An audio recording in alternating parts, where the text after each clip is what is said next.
Quando lemos as páginas do Novo Testamento, descobrimos que os primeiros cristãos se reuniam para 7 propósitos diferentes. Às vezes, uma reunião pode ter servido para 2 ou mais delas.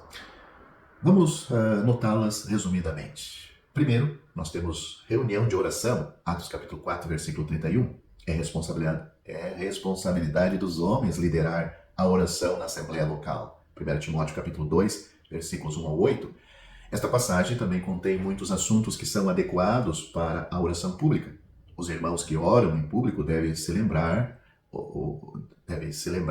usar o primeiro pronome pessoal plural nós, não eu, pois quem ora está agindo como representante da Assembleia.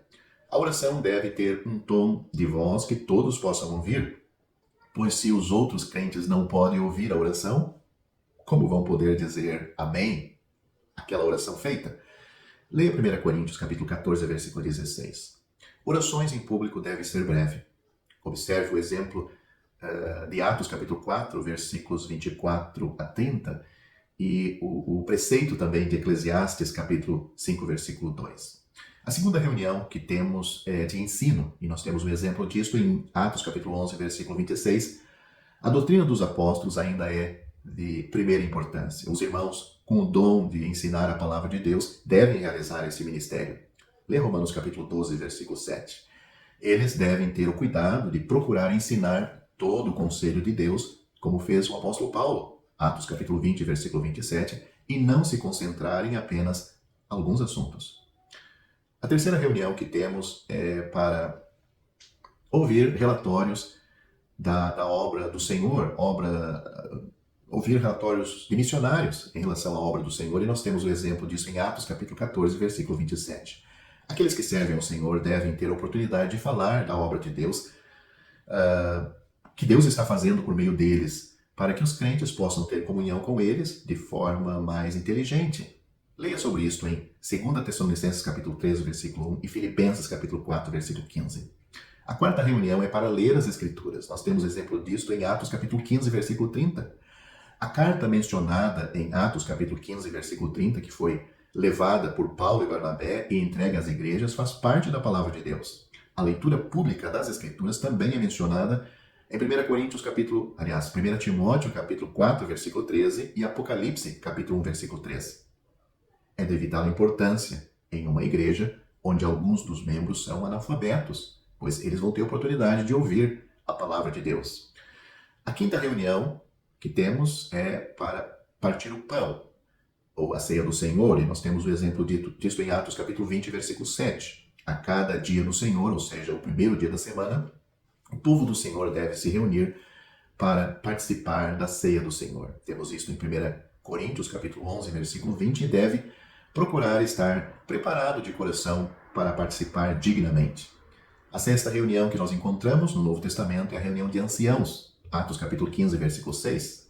Os presbíteros da Assembleia devem se reunir quantas vezes for necessário para discutir e orar sobre assuntos relativos ao bem-estar espiritual da sua Assembleia local.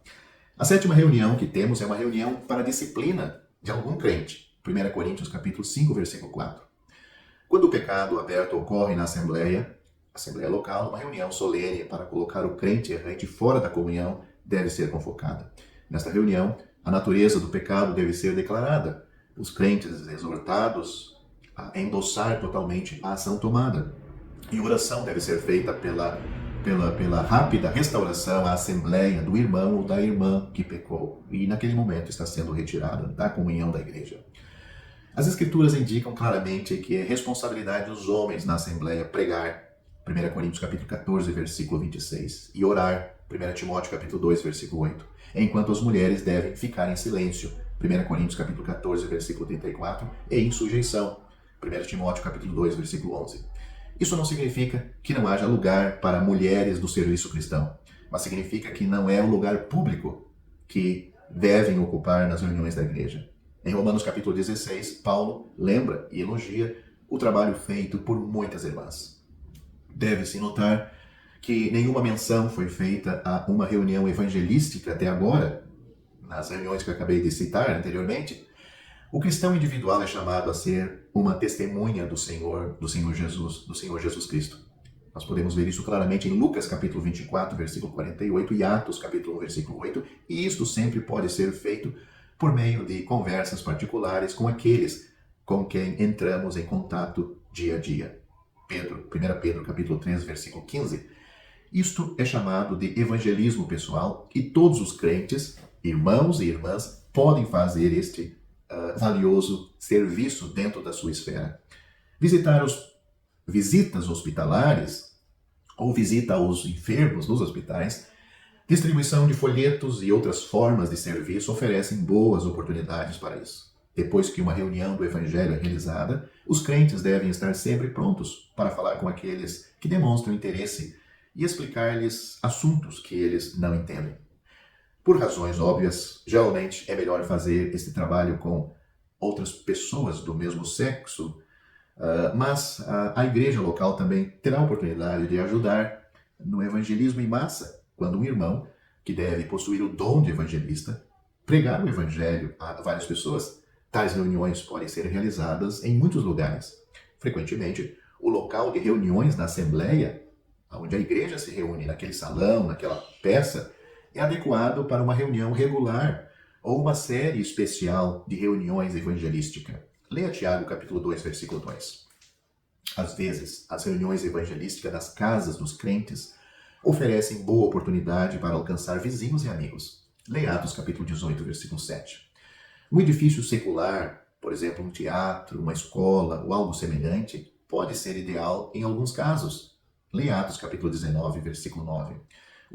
Uma estrutura temporária, como uma tenda ou uma barraca erguida em algum lugar aberto, pode atrair mais pessoas. Tais são geralmente melhor usados em tempo bom, sem dúvida. Usando esses métodos, uma barraca. Aqueles evangelistas a quem o Senhor chamou para deixar o emprego secular por causa do Evangelho devem ser encorajados a ir a centros onde não há crentes e procurar ganhar almas nesses lugares.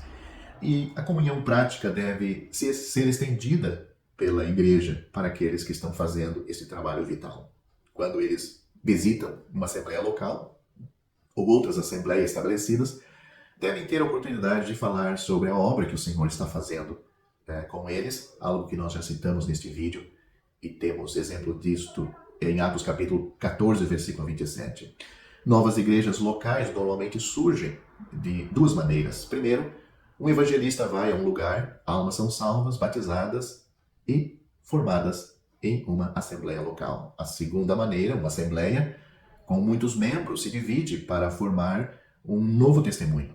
Isso é muito útil nas cidades grandes, pois várias assembleias nos bairros podem atingir um número maior de pessoas do que uma grande reunião, um grande centro de reunião, ou uma igreja onde tem muitos crentes.